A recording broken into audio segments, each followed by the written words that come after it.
ஆசீர்வச்சிருவாரா?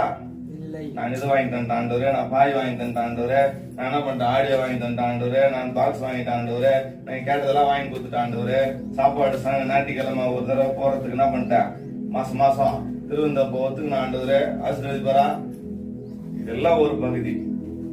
உண்மையான பகுதி எங்க இருக்குதுன்னா, ஆண்டவருடைய சமூகத்தில நாம் நம் மனதை திறந்து நம் பாவத்தை, அக்கிரமத்தை, மீறுதலை, குற்றத்தை தேவ சமூகத்தில் அறிக்கை செய்யும் போதுதான் ஒரு நல்ல வாழ்க்கை நமக்கு உண்டாகும். ஆமென். அல்லேலூயா, அல்லேலூயா. தன் பாவங்களை மறைக்கிறவன் வாழ்வடைய மாட்டான். அவைகளை அறிக்கை செய்து விட்டு விடுகிறவனோ என்ன பண்றானா?